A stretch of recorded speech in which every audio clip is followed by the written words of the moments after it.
I was confused. I sat up abruptly in bed. I had no idea where I was, and to tell you the truth, I was scared. As I calmed down, things began to clear up, and I started to remember where I was and what was going on. Recognizing the stereotypical desk, flat screen TV, window and curtains, the image of a room at the Marriott Hotel downtown began to emerge in my mind. There was still something wrong, some nagging feeling, but I felt more comfortable now, and the initial confusion began to fade. As my heart rate slowed and the adrenaline faded away, I lay back down again and reached for my wife. Immediately, the anxious feeling that was still present intensified when my hand didn't find her next to me in the bed. I tried to reassure myself, figuring she had gone to the bathroom and done something that had accidentally woken me up. We both attended summer workshops for teachers.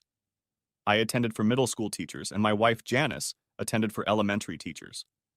We both teach in the same school district and have done so for 6 years. I have been with the district for 9 years, and Janice started 3 years later. I teach high school history, and she is one of our third grade teachers. This is an annual conference that our district sends us to be taught how to improve our reading scores on our state tests. It's always nice to take a vacation from the district. Sure, a certain amount of time is spent in conference rooms listening to experts, consultants, and colleagues talk about the latest and greatest strategies, but the evenings belong to us, and we enjoyed taking advantage of them with dinner and dancing. It was our last evening, and we were heading home in the morning. At any rate, closer to morning. We had a lovely dinner at a local restaurant and spent the rest of the evening with acquaintances at a nearby club. I'm sure you can imagine that drinking and dancing led to plenty of flirting, but as usual, everyone left with who they were supposed to, and we ended up in our room with enough energy to make love before drifting off to sleep. Nothing seemed to be coming from the bathroom, but I noticed that the door adjacent to our room and the one next door was slightly ajar. This struck me as strange, even more than strange. It raised my anxiety to a new level. I tried to remember who was in the room next to ours. Sleep, confusion, and nagging suspicions were keeping me from thinking straight for now. I could distinguish sounds now, but they weren't coming from the bathroom. Voices speaking softly to each other came from the door to the next room. I quietly got out of bed and headed in the direction of the voices. When I reached the place, it appeared that our side was almost closed and the other side was open wide. I peered through the gap between the door and the frame and made out two figures near the bed.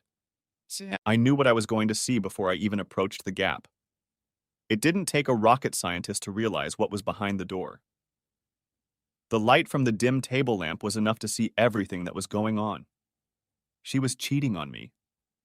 Since I was in almost pitch darkness, it was as if I was looking into the room in full daylight. I heard her say, "Oh my God, Sam, it's been an amazing 3 days." What? Whatever was left of my mind was shaken. 3 days? 3 days? What an idiot I was being. Our lunch on Wednesday was amazing, and missing the clinics on Thursday was so ugly. I think a few staff members from my school are wondering about my absence, but I know they have no idea what I've been up to. And last night was just incredible. When Keith was in the next room. If he can't make you happy and content, it should fall on the shoulders of those of us who can, Sam replied. Oh, don't deceive yourself, Sam. Keith does so much more, but I can't imagine a better lover, Janice objected. I smiled for a moment before I realized her words didn't even come close to matching what I was seeing. The fog began to clear and my anger boiled over. How can this be, Janice? Asked Sam.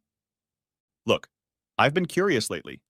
Our time together has been amazing, and it ends tonight. I'm going home with Keith to be the most loving wife a man could wish for. Keith won't need attention for years to come, and my guilt will fuel that attention, Janice concluded. Sam wasn't a huge guy, and I probably could have handled him easily, especially considering how much adrenaline my anger was causing. In fact, I probably would have destroyed him. I'm no angel, and my emotions get out of control at times. It's my gift and my curse.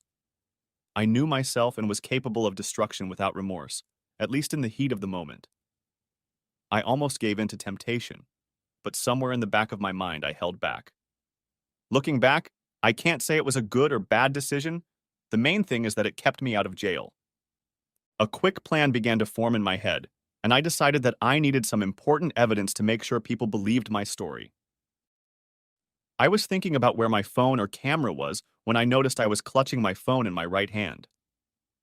Apparently, my subconscious knew what was going on, or guessed, because I absent-mindedly picked it up off the nightstand when I was already approaching the door.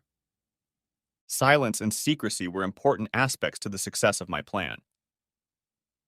I set my phone to video record and opened the door slightly so I could watch the full screen.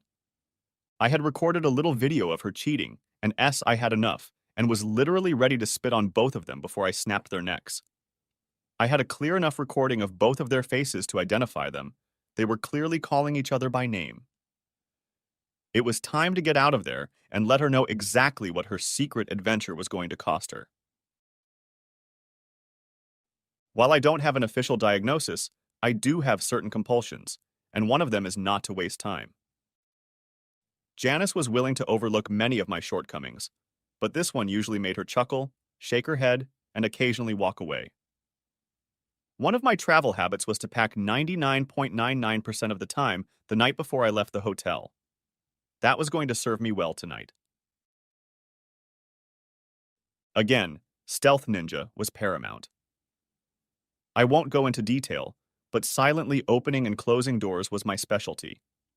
It takes a delicate hand and a lot of patience to do it right, but I had enough practice to be probably burglar-esque.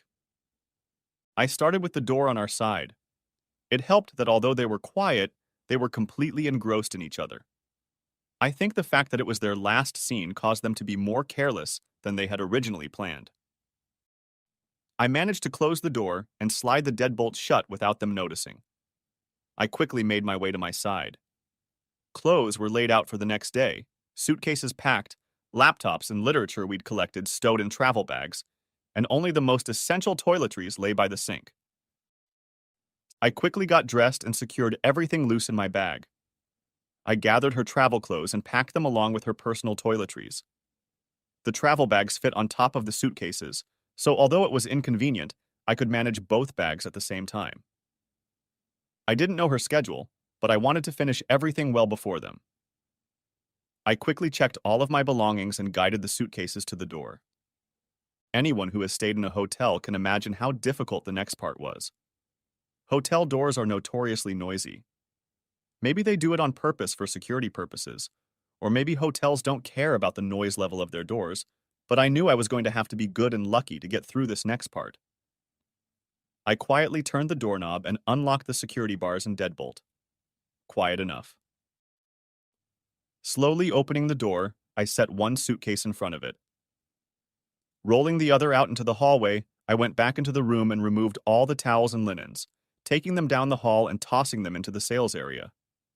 I knew she could easily take some of Sam's clothes, but I was going to do my best to make her uncomfortable and let her know I knew about her infidelity. She had to realize that I was pissed off beyond belief. Moving as fast as I could in stealth mode, I went back to my room. My room, not ours, how quickly our minds can adapt, and began the most difficult part of the plan. I moved the second bag into the hallway and let the door close. It wasn't easy, and I'm not quite sure how I did it, but I managed to use the key before it closed to turn the outside handle and keep the latch from slamming shut and giving me away. Like I said, it wasn't without luck, but apparently I was due some karma for cheating on my wife. Once that was done, it was simply a matter of going down to the front desk, informing the night clerk that my wife and I had an emergency and he could evict us from the room right away. I told him that my wife had already gone outside and was on the phone with her family. I gave him both room keys, rolled the bags out the front door, loaded them into the car, and started the long drive home. Next chapter. I know that if I had driven all the way from Seattle to Miami, stopping only to nap at rest areas, it still wouldn't have seemed as long as the 6 hours I drove to get home that morning. Home. What a joke. It wasn't home anymore. I'm not sure it was even a home. It was an abode or a dwelling. It was nothing more than a roof to keep me warm and dry, a safe place to store my things, my belongings. Again, I noticed that I was already thinking as a single person, not as a husband or partner. It made me sad and angry again. The loneliness of this lonely trip was exacerbated by the fact that it started around 3 in the morning.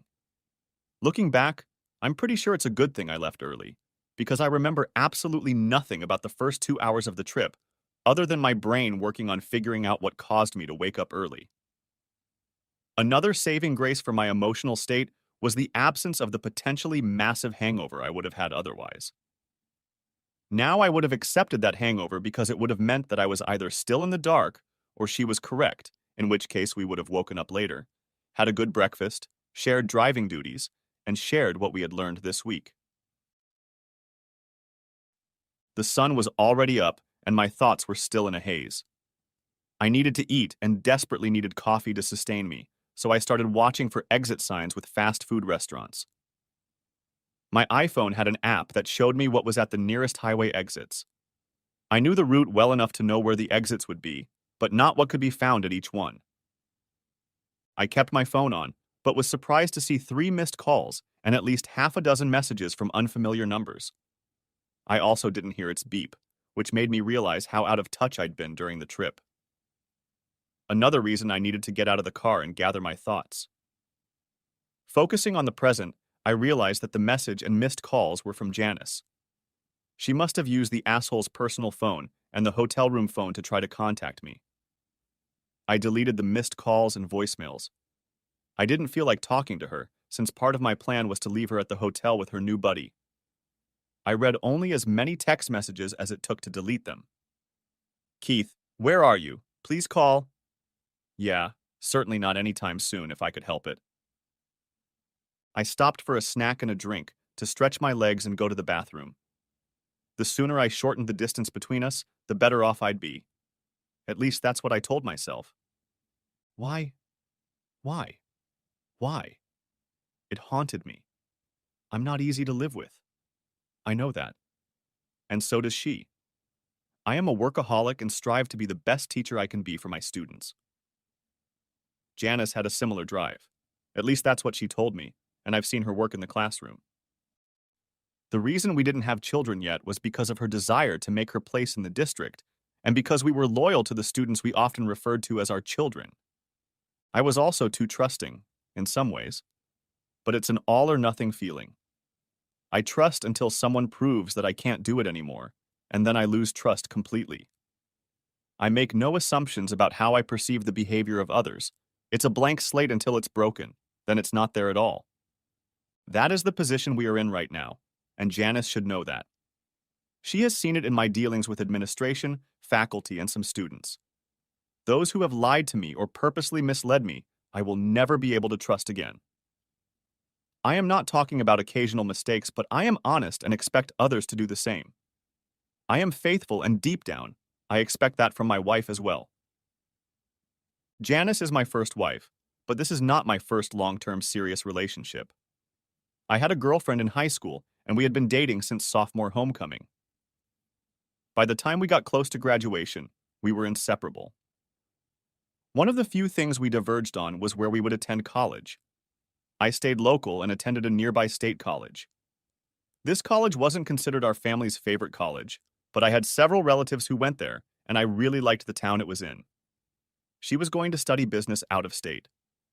We both had great grades and test scores, but we just didn't respect each other's school choice. Perhaps it wasn't a lack of respect, but a difference in priorities. It's safe to say that going to college and being so far away from each other must have complicated our relationship. She ultimately failed first, but I knew it wasn't going to work out. We agreed that we would cut the relationship short until we were out of college and see if we wanted to resume it. We didn't, and we both knew it at the time. I had a few steady girlfriends in college, but we all realized it wasn't what we were here for, especially in the first 3 years. In my senior year, I met Charlie, Sherilyn on my birth certificate, who was in the theater department. Almost from the first moment we met, we were comfortable in each other's company. She even got me to play a small part in one of the plays that year, and I realized that performing on stage was the same as teaching a class. I learned several skills that came in handy as a high school social studies teacher, from being confident in front of a group to being able to act to explain to my students the essence of what I wanted to convey. We graduated and found jobs in the same area of town where we could rent an apartment and work on our careers and relationships after college. She wasn't a superstar or a model, but she was beautiful, like the stereotypical girl next door. She managed to get some good commercials for local companies and was considered for a job at a local television news station. After about 6 months, she started to get quiet and nervous. I didn't think she was fooling around, but I knew something was bothering her. We talked about making our relationship permanent, but we both decided we weren't ready for that yet. I tried to slyly get her to tell me what was wrong, but I could never get her to be honest. I got home a little late after a particularly long week at school. When I entered the apartment, I immediately noticed several boxes and a suitcase in the foyer. As I made my way into the living room, I noticed Charlie sitting on the couch looking uncomfortable. She noticed me immediately, smiled slightly, and motioned for me to sit with her. It seemed to me that she wasn't the type to play with me, even if we didn't publicly pledge fidelity.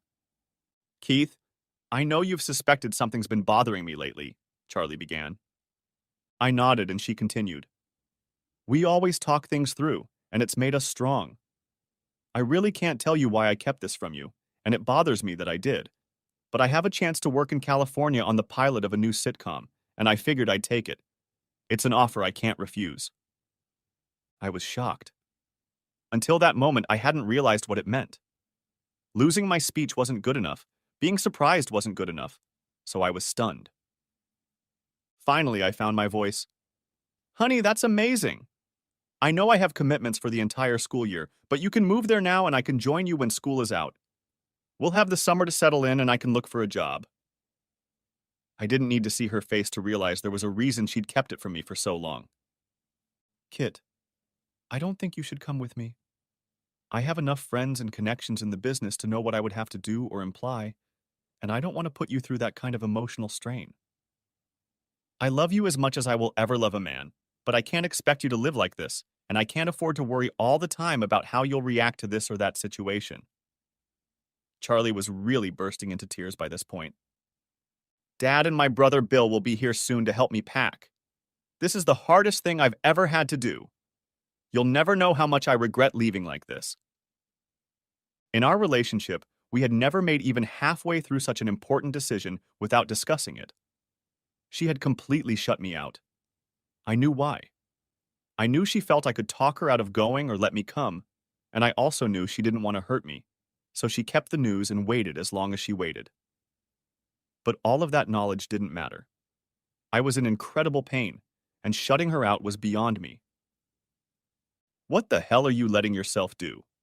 We've discussed every decision in our relationship that could affect each other.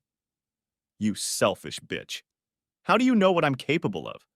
How far are you willing to go to make your career? I guess I should be happy now. If you so easily compromise your morals in the future, you may have already done it locally. Perhaps that's why you've blocked deeper conversations about marrying me." What a relief. I was seething, hurt like I'd never been hurt before. And in turn, I wanted to hurt her back. I know she probably expected a similar reaction, but it still hurt her deeply. She just whispered, "I'm sorry, Keith. I'll never be able to let you know how much." She stood up and headed for the door, where her father and brother were waiting for her. She had them ready for me when I arrived, but she wanted to talk to me first. I know they heard what I said and liked me enough to know why I said it, and that deep down I didn't mean it. They loaded her stuff and were ready to leave in less than 20 minutes. She looked at me, waiting to see if there was anything else I needed to say or do.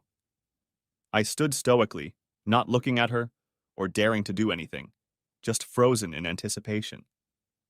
She smiled weakly, looked at me with honest eyes and muttered, "I love you," before closing the door. I was devastated. It took 2 years and a move to another school district before I thought about dating again. Trust took much longer. Next chapter. I couldn't believe I hadn't guessed that Janice was in a relationship at the conference and that she might have even considered starting an affair, short or long term. It was that level of trust again. When I realized that not all women were going to leave me in the lurch, I met Janice at the beginning of the new school year. In this district, every year begins with an all-faculty meeting and a superintendent's speech with some motivational speaker to get everyone excited for the school year. This is usually a waste of time and money, because at the beginning of the school year, teachers are not in a state where they need a spark. Midway through the first semester, or as testing time approaches, this would be a better option, but making practical decisions is not something administrators are always known for. I developed a friendship with one of the fourth grade teachers in the district. We were just buddies.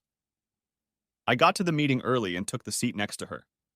I was doodling on my iPad. Well, yes, I was playing a game, when Marge came up to me with a pretty fresh face. Marge introduced her as Janice, the new third grade teacher, and quickly sat her down between us. I took the hint and started an easy conversation as we waited for the meeting to begin. It turned out we had quite a bit in common, and I invited her over for coffee after we finished our scheduled meetings for the day.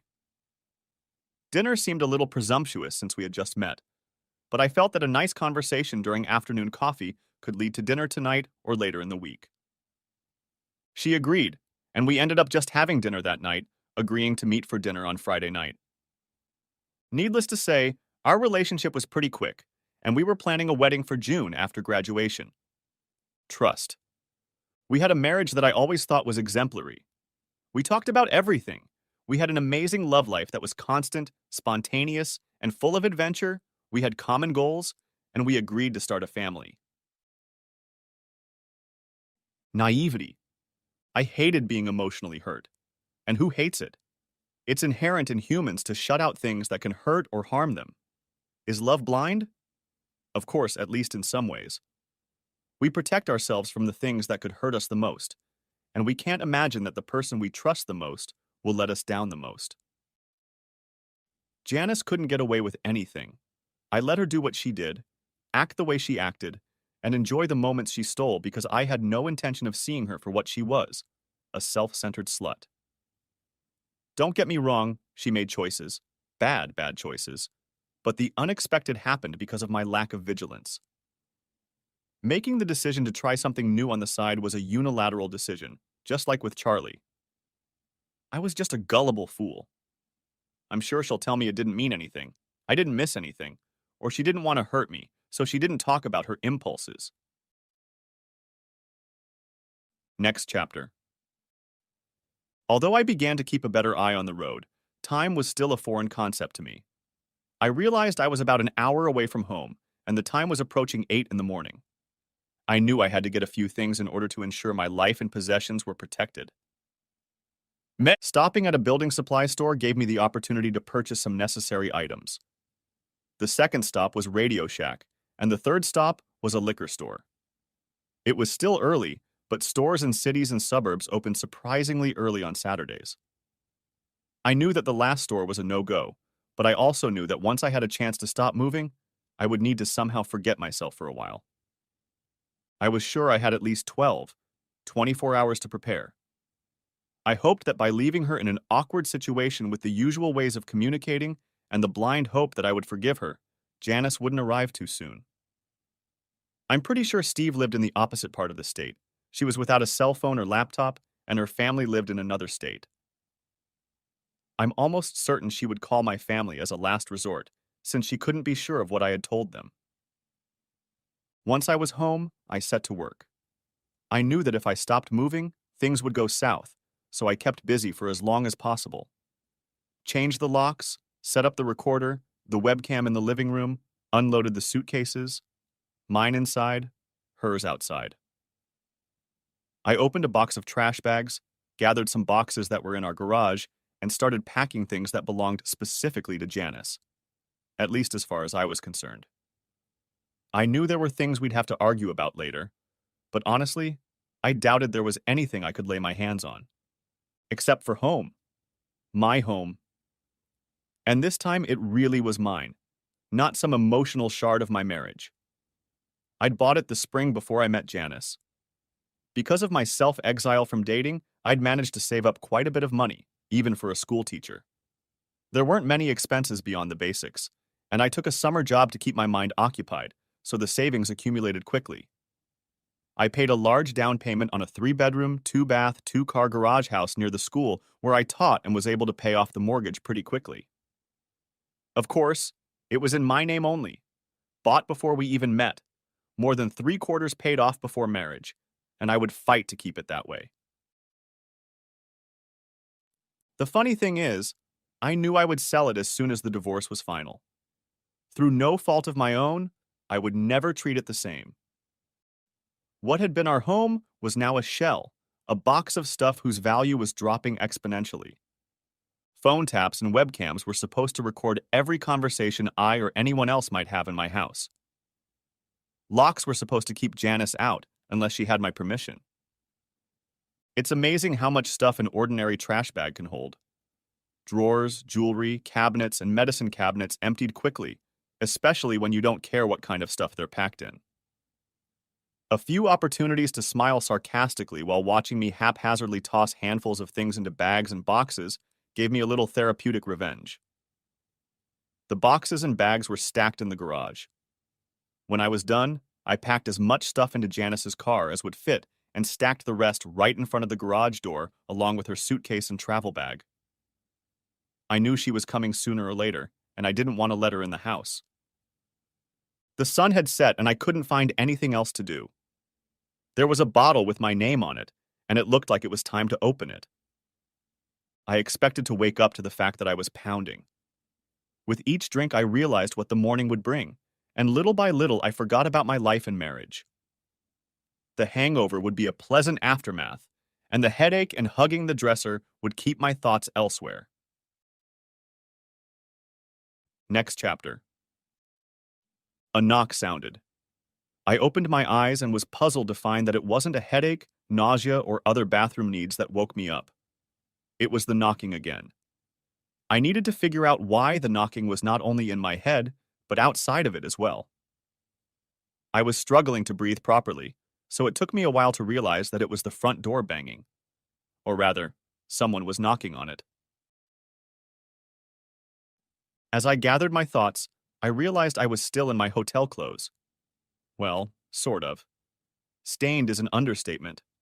Another bump. I took off my clothes and found a pair of running shorts and a t-shirt. I put on a robe and waddled to the door. There was another knock and a voice from the other side. "Mr. Fredericks.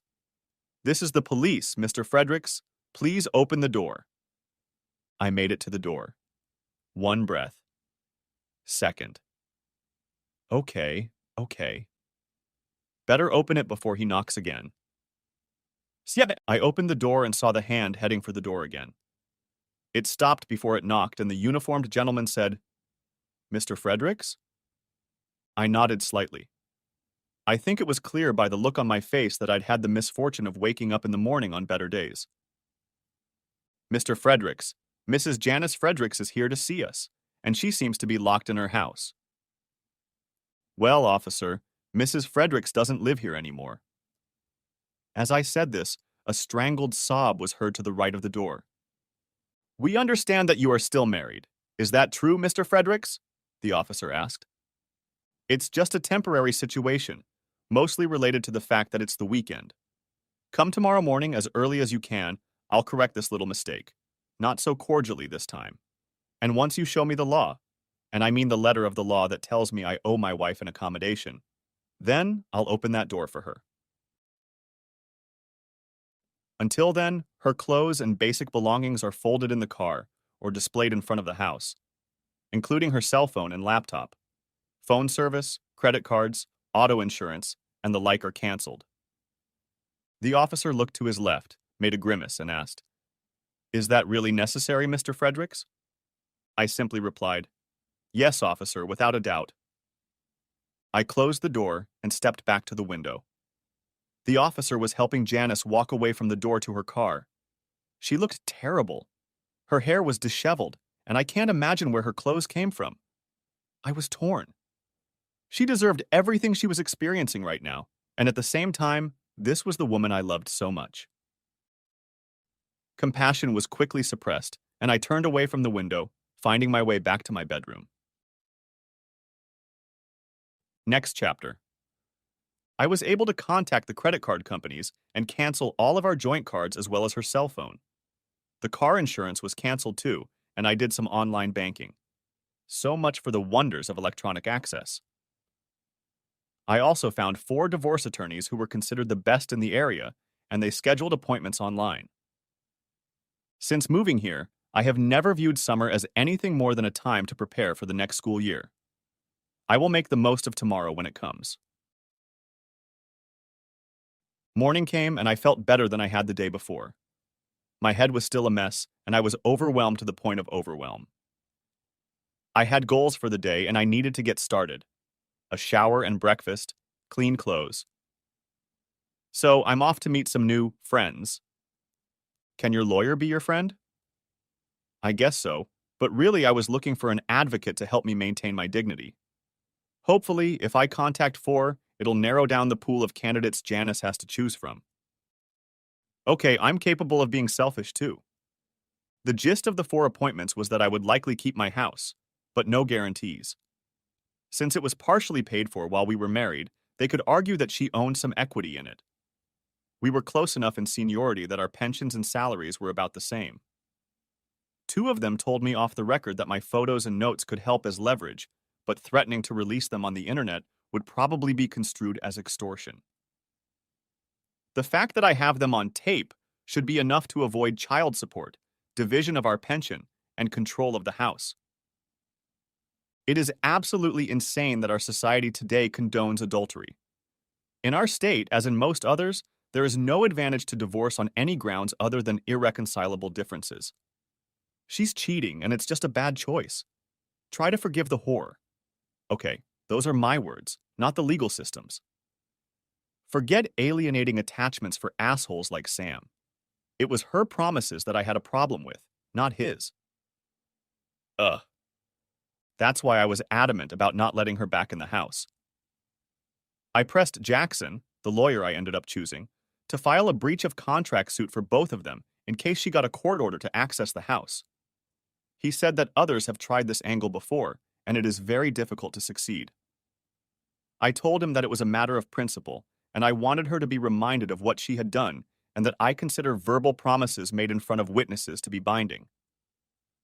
It was also a reminder that the matter could turn much more nasty if she insisted that I put the details out in the open.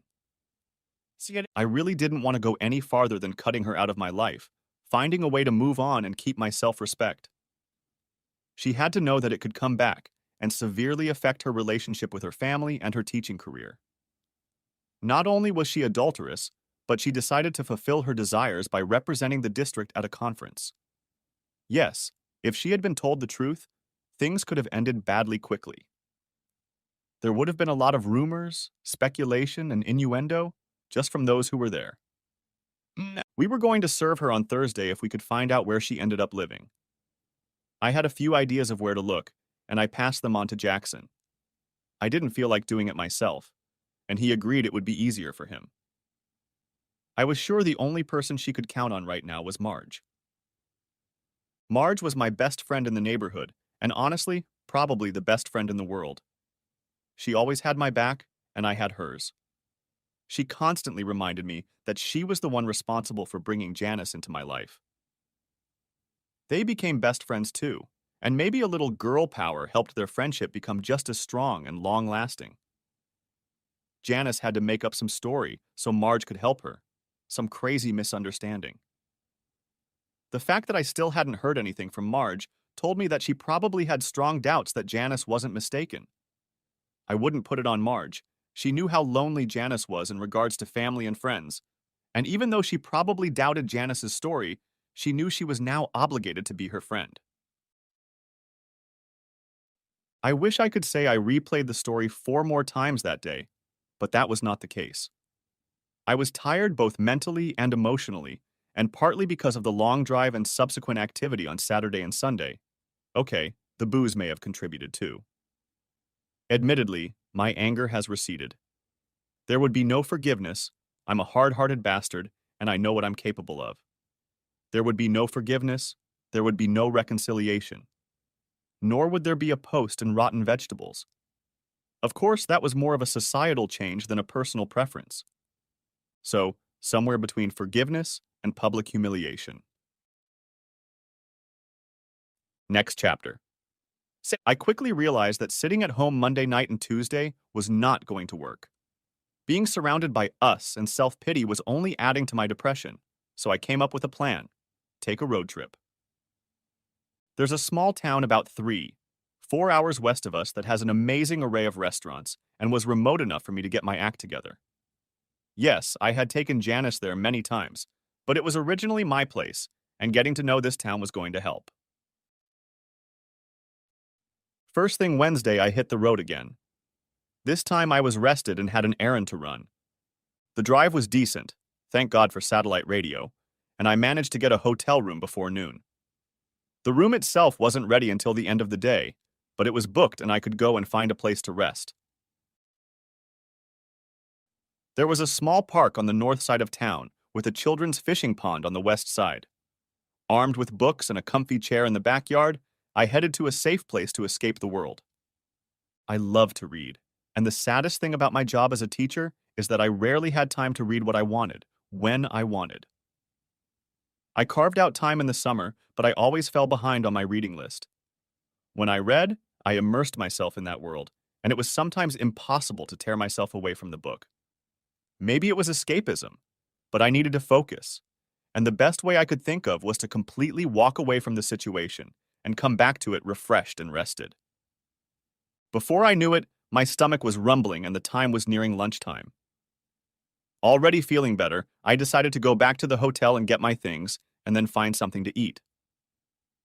Once back at the hotel, I decided to check my phone. I kept it turned off to keep my mind on real life, but I wanted to see if my lawyer had any news and make sure my family didn't need me. I hadn't given it much thought, mostly because I didn't want to face it, but Janice hadn't tried to contact me since Saturday. It didn't take me long to figure out that she'd need time to get herself in order, and the phone probably wasn't at the top of her list. So I was annoyed to see the message in voicemail. The message simply said, "Please call." The voicemail message was a little longer, but basically the same. "Keith, please call me when you can. We need to talk." No matter how many times you've seen, heard, or read it, that statement is just idiotic. Of course you should, but I think it would have been much more appropriate last week before the midday and midnight dates started. Bitch! Damn it, damn it, damn it, damn it! Ugh. Okay. I'm here to take my mind off of it, and that's what I need to do. I quickly texted back, "Not now, give me a couple days." Before I could turn my phone off, she sent back, "Okay?" Or, okay, that made me snort. Have you ever wanted to go out into cyberspace through your phone, monitor, or tablet and just slap the person on the other end? Yeah, I do that quite often. I also arm my car with paintball guns to flag down people who shouldn't have a driver's license. Okay, anger management, I get it. But you know you'd like that too. The police could just keep an eye on people who have a minimal number of paint spots and ticket them for a general offense. Come on, that would seriously reduce road rage. Really, it would reduce it. But I digress. Going back to my books and trying to forget the wrong whore, cyber technology, and bad drivers. Next chapter. I wake up the next morning lying on the book I was reading, still in my clothes from the previous day. Man, this really needs to stop. After showering and changing, I was ready to visit a coffee shop that served the world's most amazing cinnamon rolls and coffee. Well, every city has that, but heck, since I'm here, I'll stick to my opinion. I decided to go back to my park and once again leave this world and its troubles behind. If Jackson had done what he had to do, Janice would be served today, and it would be a day to unshackle myself from the electronic world. At some point, I would have to tell my family.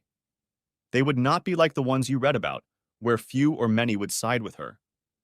Blood is thicker than water, not in the redneck sense, but my family supported each other, and their love for me and respect for the way I made decisions helped me know I wasn't in trouble. They would be sad, but supportive of me. I was brought back to reality by my digestive system and my body's need for nutrition. I decided to go back to the place I had visited the night before. It was the most delicious Mexican food I had ever eaten, and it was worth coming here again and again. After the meal, which was considerably more than I needed, I decided I'd better check my phone again. One message from Janice. I'm so sorry, Keith. Please forgive me. A voice message from a number I recognized as probably one of the Jacksons, and another from Marge. Keith, call me, please. Short and concise. I guess I was right when I said Janice was with Marge, or at least talking to her. Marge replied, Keith? Yes, Margie, it's me, I replied. Oh my goodness, what's going on? Janice is in total distress and you've disappeared off the face of the earth. Life as I knew it stopped early Saturday morning. Falling off the face of the earth would honestly have been preferable. Janice has barely regained consciousness since Sunday, and when she received the envelope from your attorney today, she was practically catatonic. What happened at the conference? Gladys dropped Janice off late Saturday night without even saying, "How are you doing?" And all I got from Janice was a mumble about how she'd ruined everything.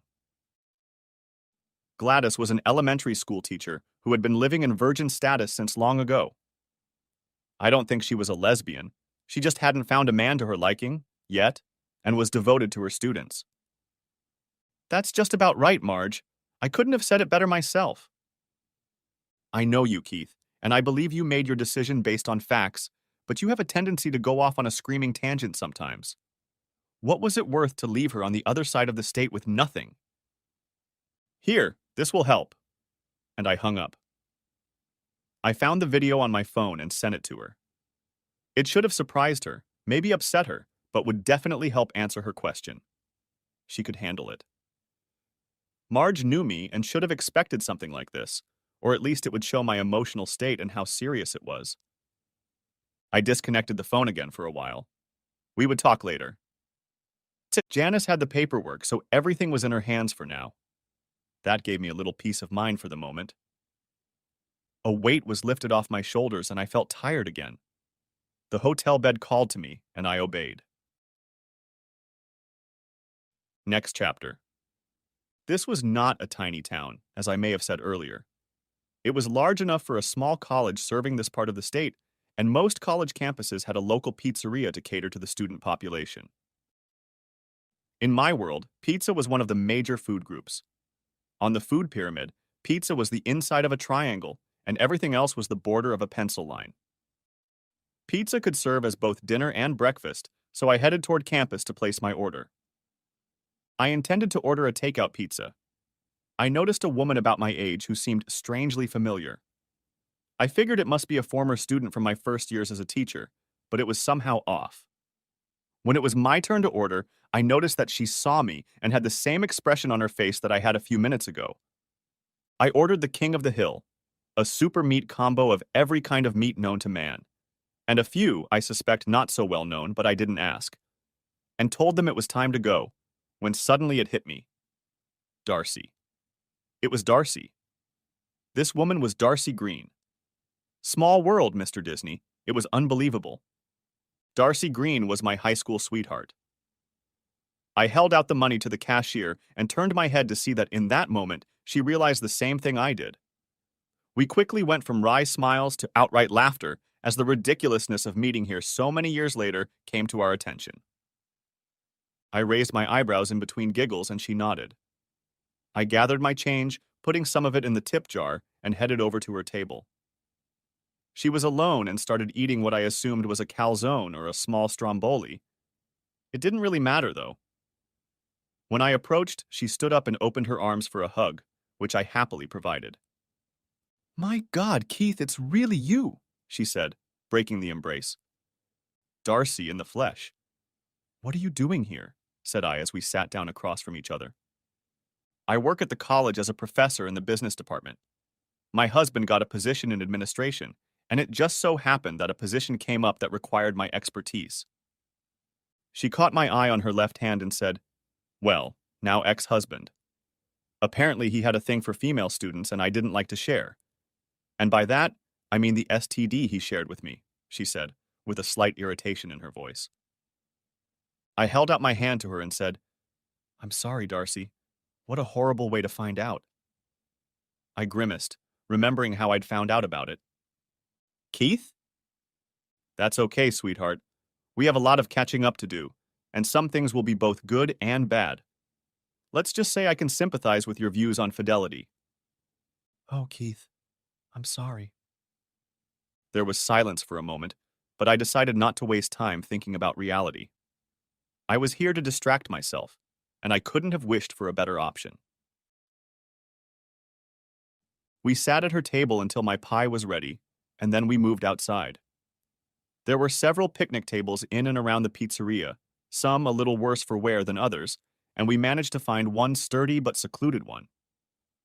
She told me her story about going to college and finding the business world too hectic for her. She got her MBA, but eventually realized that she was much happier teaching future business leaders than being one.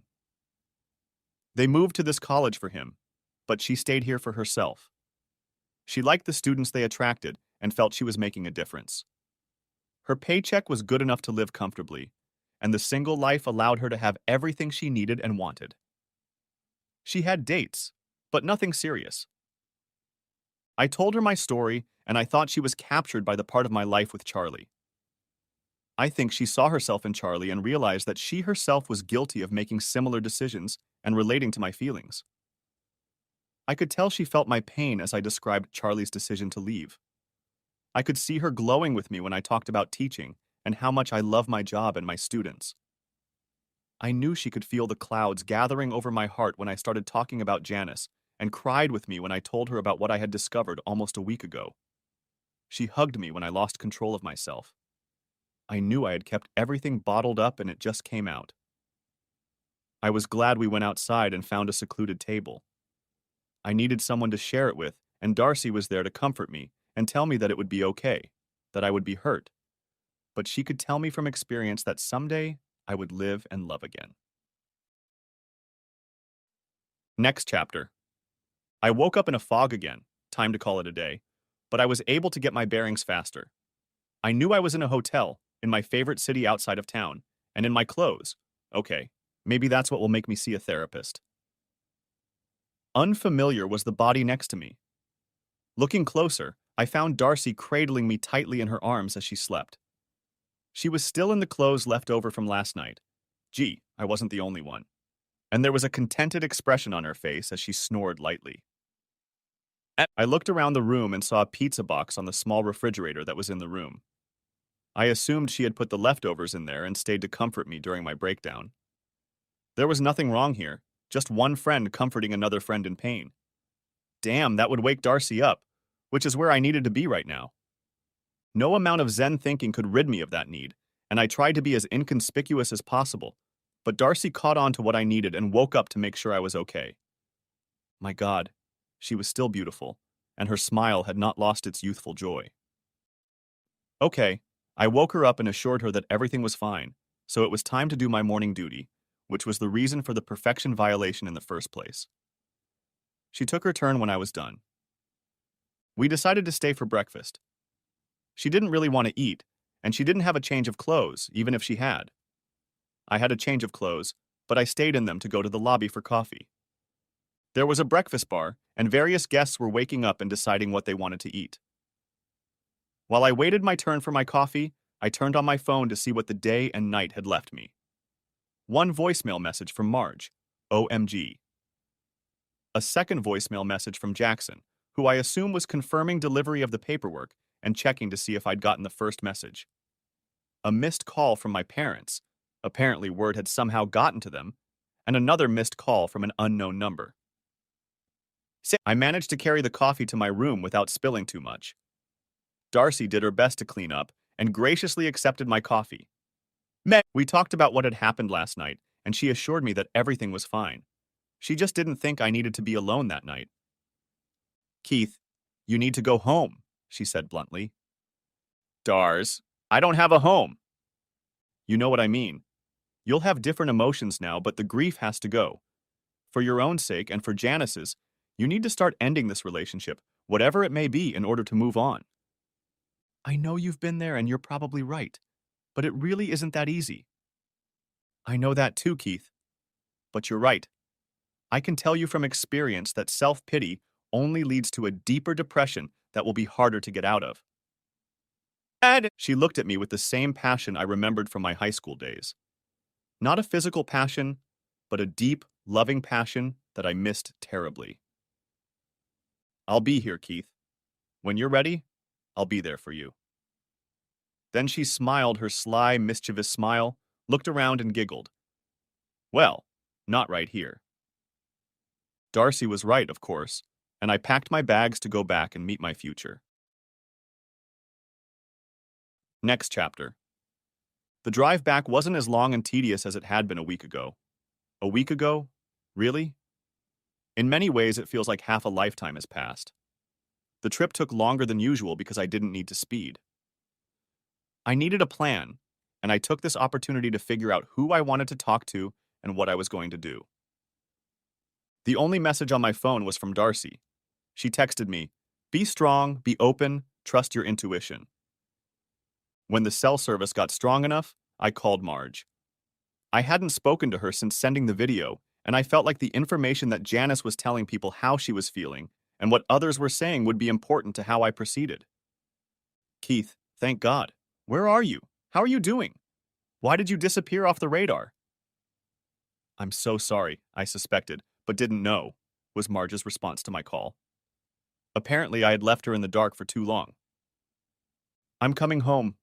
I've gotten better, but the week and getting out of town has made things a little better. I felt like it was the best way to get my emotions under control. I tried to answer most of her questions as I remembered. You know I wasn't taking sides, right? Yes, Margie, don't worry. I know Janice is pretty much alone here, and I'm glad she has someone to turn to. Well, you've had it up to here with her, she said, and continued when I started to interrupt. I know, honey. She's really been through a lot. I had no idea she would ever consider something like this. I guess that makes two of us, I said in an indifferent tone. Some of the energy I had stolen from Darcy began to drain away. A good friend told me that I should get off my ass and start looking for a way to move forward, and that it should start with talking to Janice. I've been thinking about what will help me get through this. Please don't take this as mere curiosity, but how is she doing? She was an emotional wreck for a while. What she went through to get back here has taken a huge toll on her being alone without you. She realizes she screwed up, and she finally told me about everything that led to your departure.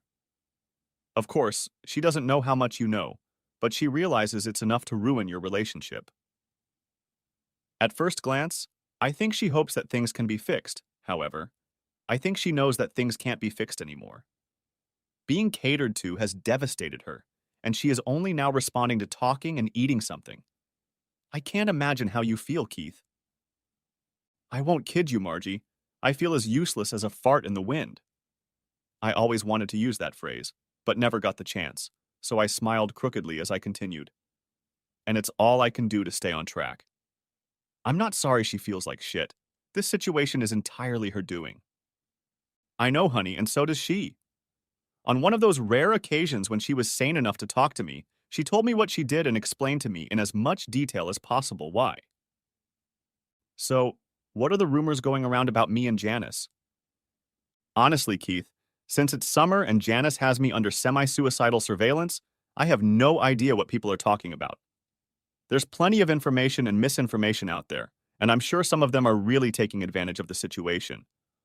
Gossipers in general can't find more enjoyment than speculating on what others are doing, she said with some irritation. So she didn't need to talk to anyone else about it then? I can't be sure, but if she didn't talk to anyone on the phone, it's unlikely. Well, I wasn't sure what I would do with information about what others might know, but it would be nice to be able to visit places in the city with some expectation of how people might react to my presence. At the very least, I expected knowing, sympathetic, I emphasize sympathetic, looks where they didn't think I might see or notice. I've seen this before, and twice. I pulled over to the side of the road to get gas and a drink and texted Janice. Time to talk. I got back on the highway and let my thoughts wander down the road. Two things bothered me the most. Janice's ability to fall into an affair so easily and my inability to see what she was doing. Both of these reasons were based on the fact that I trusted her completely. I knew I was doing this, however. This was not the first time this had happened. In fact, this is the third time in as many deeply committed relationships I have ever had. I knew I had to end this way of thinking soon, or I would regret it. I already knew that a fourth time would be unlikely, and if I thought too deeply about my own hurt and disappointment, like Janice, there would likely be no other opportunity to confide. My thoughts turned to Darcy. For one thing, she was where I wanted, no, had to be. She also occupied a part of my heart and always would. Would it be possible to try it all over again with her? Would that be a wise move? Should I wait? And what if I wait too long? She's still a beautiful woman, and I have no idea how long she'll be ready for a relationship to take between us. She said she hasn't even been tempted to try with anyone else, but how long can that last? My phone beeped. Really? Yes. Name a time and place. Okay. Where do we meet? Someplace safe for both of us, but alone. Is it best if it's a friend or a witness? Maybe legally, but I'm not sure about the relationship sense. We won't be together. That's settled. Even when my anger subsides, my pain doesn't go away and forgiveness is impossible. My memory is still fresh, strong, and clear. The house is ruled out. It's not neutral for either of us. The restaurant, too, but I'm not sure I can contain my anger enough to leave other customers out of our business. That leaves the open house or Margie's apartment. When you need them, people tend to take the I don't want to be involved approach, and when you don't need them, they pull out their cell phone, writing down your business and calling 911. So, if she would allow it, Margie's apartment would be the best place to go. I called Marge and told her my plans. We would talk in her living room and Margie would be there in case things got out of hand. I apologized over and over again for being presumptuous and abusing our friendship. She was very sweet and let me know that it wasn't an imposition, that she was a friend to both of us, and if it would help us as a couple or individuals, she would gladly do it. We cut the conversation short. I pulled over to the curb and sent Janice another text. I'll be there tomorrow at 1 o'clock, and disconnected my phone. I continued on my way home with trepidation in my head and heart. Next chapter. I woke up and stared at the ceiling. Acceptance. Isn't that the last step in the process? Although forgiveness and oblivion were literally years away, I was beginning to feel like I was accepting the situation. I was disappointed in Janice's decision and my blind trust, but I no longer berated myself for anything. It was a fork in the road of life, and I was ready to make a choice and move on. After scrambling eggs and bacon soothes everything, doesn't it? I decided to call my parents and let them know I was alive and find out what they knew. Rumors had reached them that we had returned from the conference separately, but nothing more than that. I laid out the PG version of the story to them and told them that things were bad enough that I had filed divorce papers with Janice. They were sorry and sincere, but said what I expected them to say and that they would be there for me when and how I needed them. I turned on my laptop and checked my email. It had been over a week since I'd last logged on. Wow, that's a lot of spam, I thought to myself, and started sorting through what was garbage and what needed to be saved. I really wasn't ready to read anything, and other than a few follow-up emails from vendors I met at the conference, there was nothing really important in my inbox.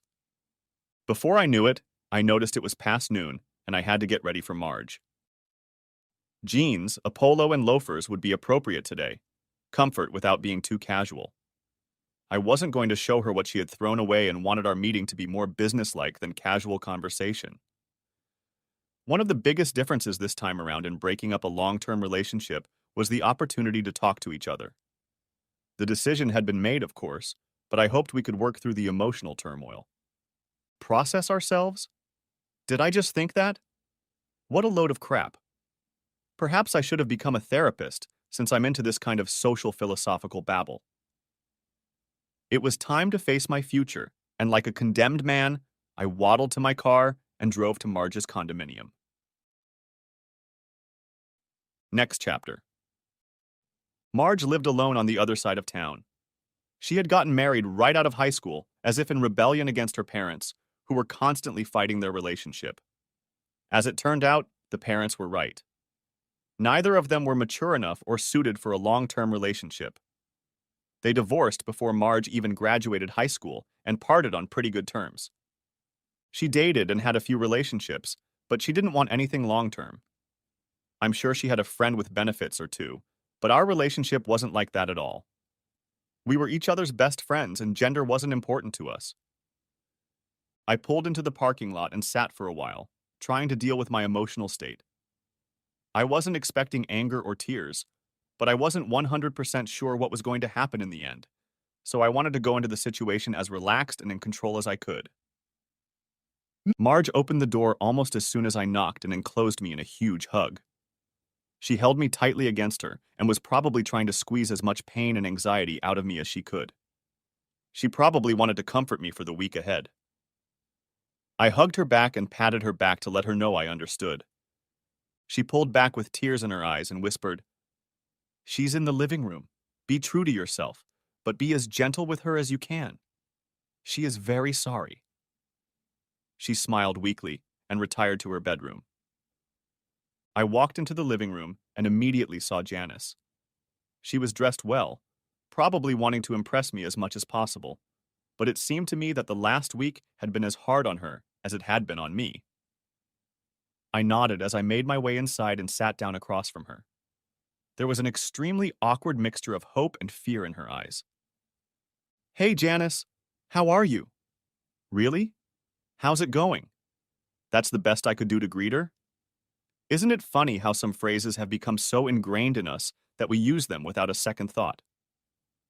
Looking at her, I guessed how she was feeling, and honestly, at that moment I didn't care. But like the automaton I was at that moment, I still asked a question. "Oh, Keith, I'm feeling better," she replied. For a while we sat looking at each other, trying to figure out what the other person was thinking. "You asked for time to talk, Janice, so I'll let you start." She hesitated for a moment. "Now that you're here, I don't know where to start." "We've always been honest with each other. Well, we've always been honest with each other before," she grumbled when I changed the wording. "So I'd suggest you start with what's on your heart, and then we can move on from there. First of all, I know there's no way this is going to sound as sincere as it is, but I'm sorry. I'm sorry I made this decision. I'm sorry I didn't talk to you, and I'm sorry you had to witness my transgression." I snorted and muttered, "Misbehavior, huh?" "Keith, there is no word that explains what I did. I committed adultery. I cheated, and I did it heartlessly and practically in front of the people we work with. I selfishly decided that I wanted to try something and subconsciously kept you out of that decision. I did all of this and accidentally flaunted it in front of you. I played the whore and paid the worst price I could for it. I am lost and more alone than I ever imagined. I can't tell you why I did it. I really can't. I've had over a week to figure out what reasoning I used to allow my mind to accept it. It's trite, but I've lost a part of myself and I feel empty inside," she finished with her head down, tears streaming down her face. "You may have a small idea of how I feel, Janice. Since I had no say in the matter and have no idea why you did what you did, I can honestly say that my feelings of emptiness outweigh yours," I muttered. Janice nodded. "I know that, and I wasn't trying to downplay your feelings. I'm just trying to honor your request and speak from my heart." I sat back and watched her. There was no doubt in my mind that she was sorry for everything. She wasn't just sorry for getting caught. She wasn't sorry for hurting me. She wasn't sorry for the momentary lapse in judgment or the fact that she had to find a home. She was sorry for all of it. It was eating her up inside, and my heart wanted me to comfort her.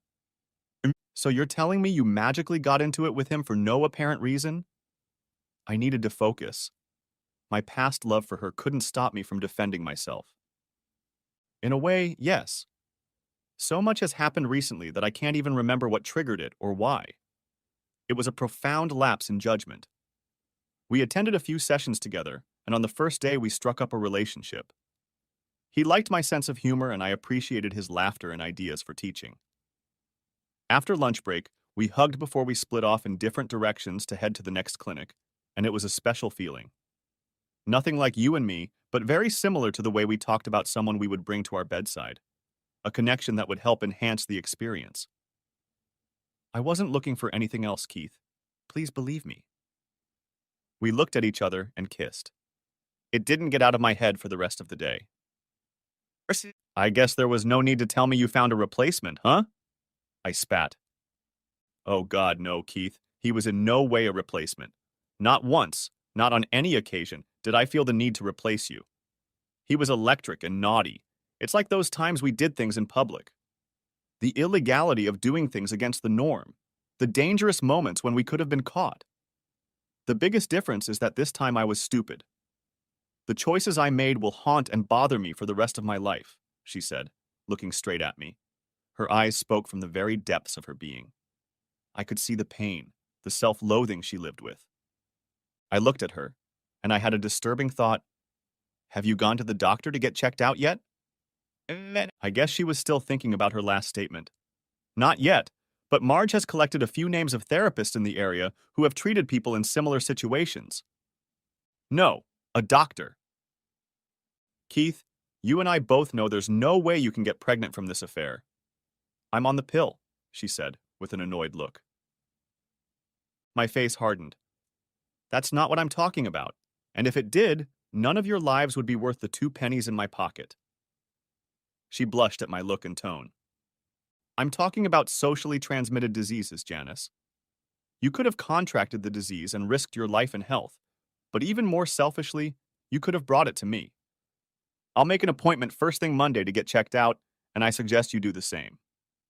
And I could tell by the look on her face that she hadn't even considered it, and the realization that she was risking not only my emotional stability, but also my health made her temper her fervor. I didn't think it was possible.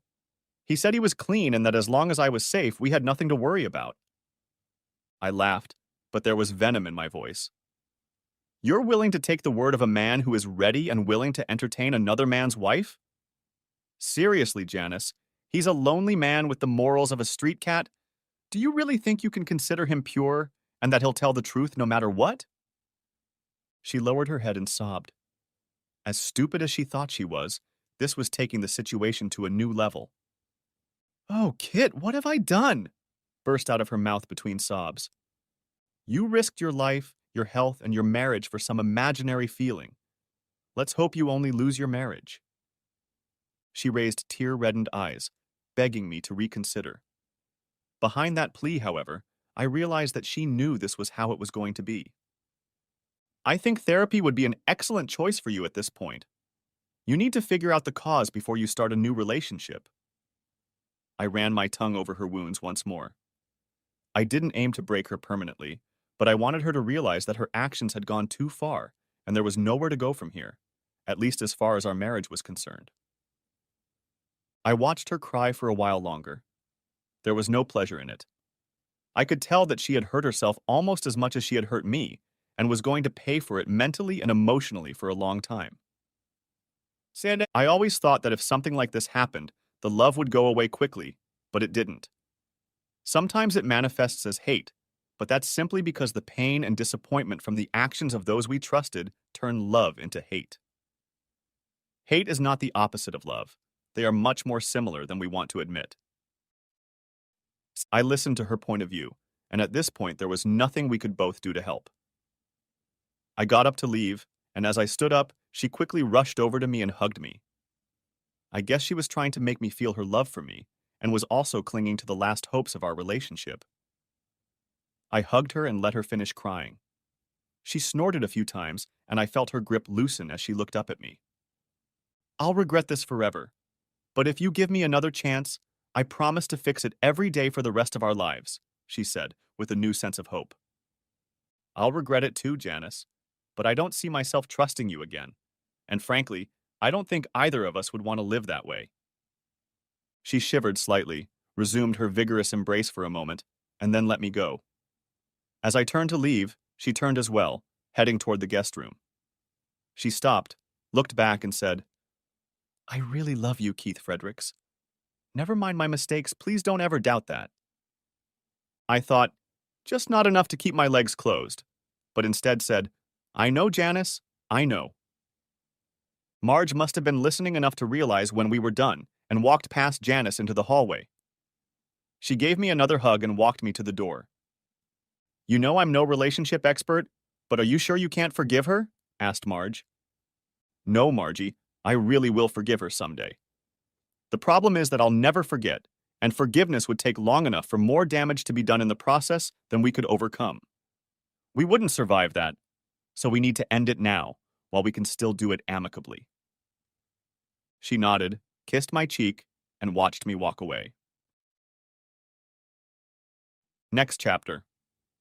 The divorce went smoothly and without drama. We didn't have a lot of assets, and thanks to Janice's remorse, the house wasn't an issue. Her attorney wasn't thrilled with her decision to agree to any terms I put forth, but I was more than fair about our financial and physical assets. We really hadn't been married long enough to have accumulated too much wealth or investments, so it was a simple matter. Her lawyer tried to convince her to seek couples counseling, but she refused, saying it was a pointless waste of time and money, although I heard she had started seeing a therapist. Marge and I talked often, and she was always there for me when I needed to talk or cry. We were still friends and probably always would be, but she wasn't my best friend anymore, and she accepted that. It wasn't because of Janice's help. I had told her many times that I respected her choice and would be disappointed if she didn't. No, my new best friend was my first best friend, Darcy. We started spending time together, mostly me visiting her, but we were both teachers, so our summers were mostly free of traveling to one place or the other. Perhaps that's why we were able to reconnect so quickly. Although it was several weeks before we made love for the first time, I made sure to make the occasion special. I could tell that she was ready, and maybe ready to just get me into one bedroom or another, but our emotional states were always at the forefront. I ended up getting a room at a hotel in her city and managed to get the exact same room as before. We went out to dinner, and when I took her to the hotel, she was tipsy. When I walked her to the door of the same room, she was already giggling profusely. So you're going to make me a liar, huh? She teased with a laugh. I guess in a technical sense I am, I said with a smile.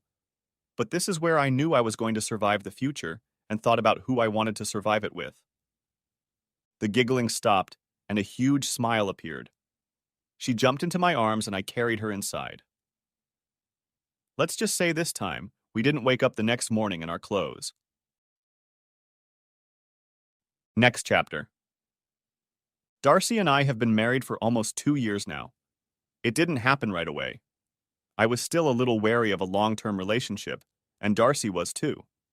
I stayed at my school for another year, and it was clear that as much as I adored my students, the distance was enough to strain my relationship with Darcy. Luckily, an opening in my favorite city in the social studies department came up, and I was hired. I always wondered if there was some college influence here. After another year, we felt really comfortable and ready to be together. After I proposed and we set up a date, she did what I thought was crazy at the time. She contacted Charlie. It took some work, but eventually she was able to talk directly to Charlie's manager and mention my name. Darcy ended up getting a direct call from Charlie, which led to a visit from her as well. I was to learn that there was a method to Darcy's madness. I picked Charlie up from the airport, and she looked as good as the day she left me years ago. I had long since gotten over it and was genuinely happy to see her. She had a small entourage with her, her personal assistant and a friend who had come rather on vacation to see a bit of Charlie's past. We hugged, shared a friendly kiss, and I took their bags. Charlie had a successful career in Hollywood, and while she wasn't a superstar, she always seemed to be in demand for television and movies. I arranged for her to speak at our school and attend a few classes. Once the staff and students found out about our past, I suddenly became a hero to the all-male faculty and a few male students. They certainly looked at old Mr. Fredericks differently now. When the school day was over, Charlie and I sat in my classroom and talked about old times.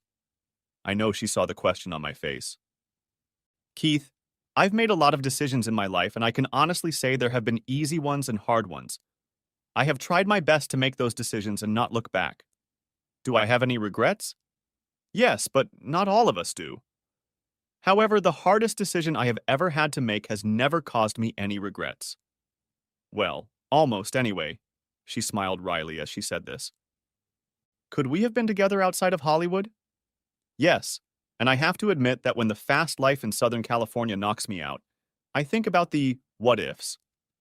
On the other hand, I've done things and met people I never would have if I hadn't left you and moved there. It's not that you held me back. You are such a loving and giving person that I know you would never have gotten in my way. But I was right. There were decisions and actions that would have put us at risk, and I wouldn't have taken some of those opportunities to spare your feelings. I've worked to keep my moral compass as close to my inner self as possible, and I've lost some roles because of it, and I'm okay with that, even if Horace, my manager, isn't, she laughed. Still, rumors are flying, and I just wouldn't be able to live up to what you deserve. She smiled demurely. I'm fulfilling my dream, Keith, and there are things I had to leave behind to do it, and I've come to terms with that. I hope you understand me, she finished, and reached for my hand. She went on to tell me about how marriages are done in Hollywood.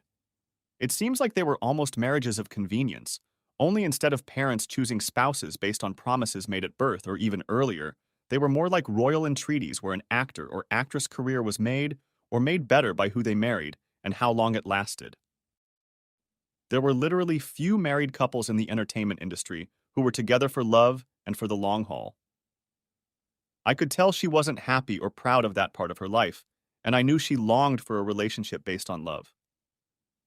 I told her that I sincerely hoped that in time she would be in a place where she could find that. That was exactly what Darcy wanted from Charlie's visit. She had a shrewd business mind, and before she made a lifetime contract with me, she wanted to make sure there were no loose ends that would prevent us from honoring it. Frankly, I'm glad she did. Ending my relationship with Charlie was something I didn't even realize I needed. It wasn't a lack of trust, but a need to help me heal my heart, not just from Janice's betrayal, but from the times I've been dumped in the past, including by Darcy herself. We have a baby boy on the way, and I believe we will be happy.